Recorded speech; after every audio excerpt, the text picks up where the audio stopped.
Hello to all language learners. On this channel, we bring you engaging and educational English podcasts, along with important vocabulary and key points to help take your listening and speaking skills to the next level.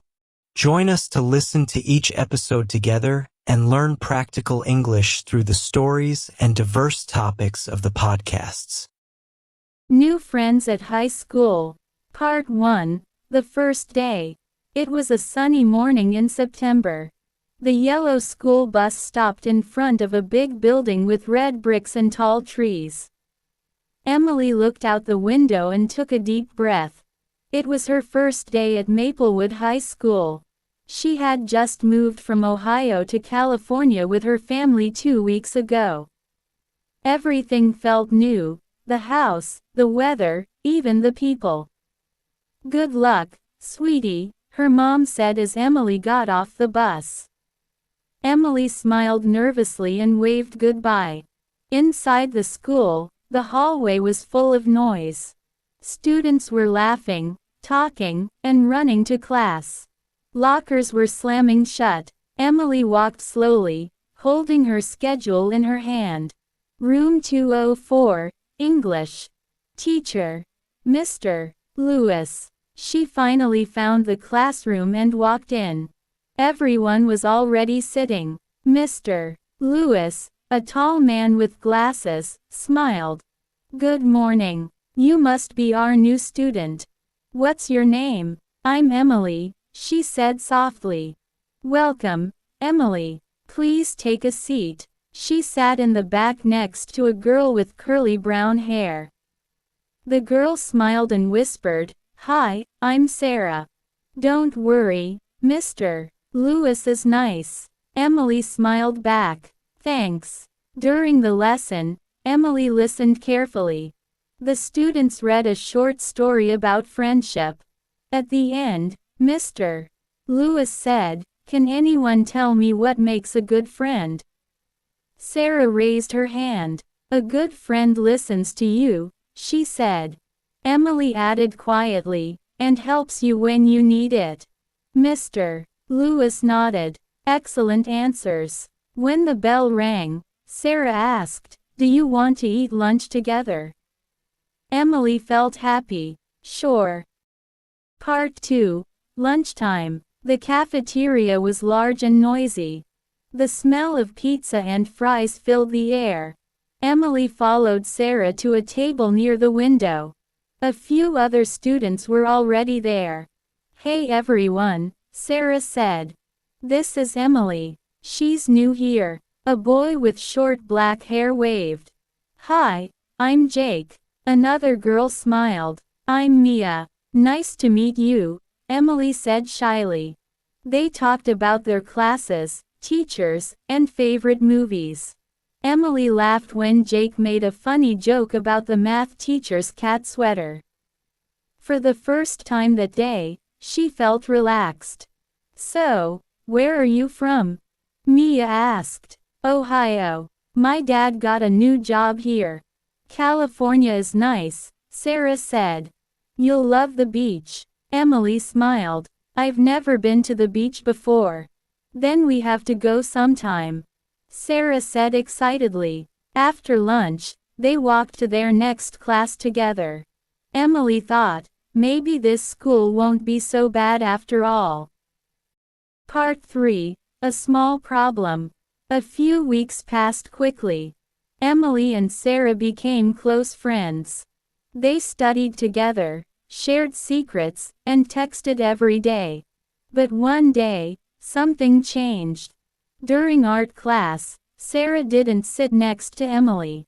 Instead, she sat with Mia. They laughed and whispered together. Emily felt confused. At lunch, Emily walked to their usual table, but Sarah was already there, talking to Mia and Jake. There was no empty seat. Sarah looked up and said, "Oh, Emily. Sorry, there's no space today." Emily forced a smile. "That's okay," she said quietly and sat alone at another table. She tried to eat, but her sandwich tasted dry.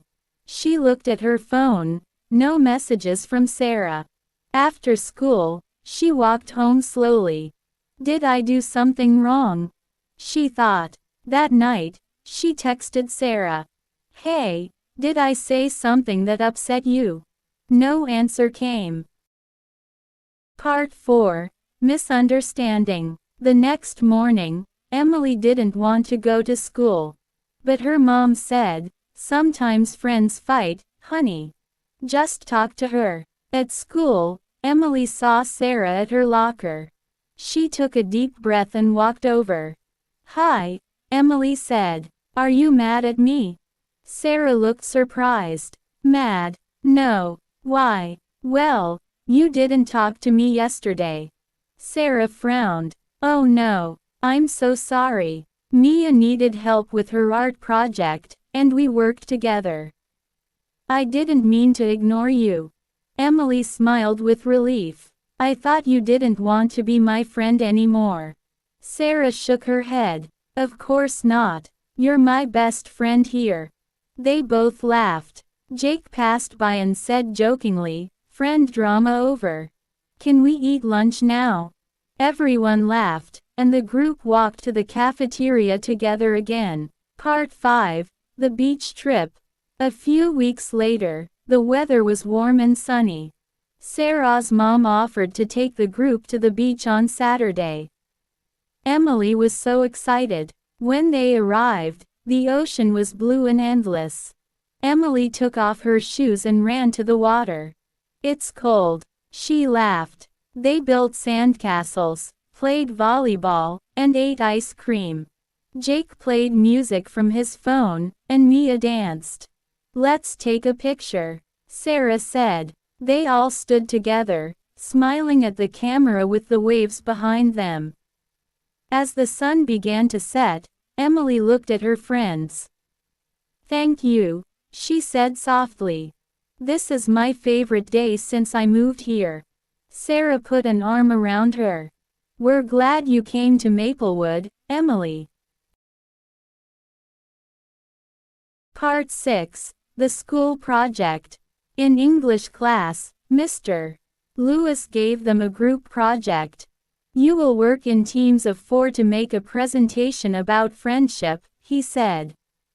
Emily, Sarah, Mia, and Jake were in one group.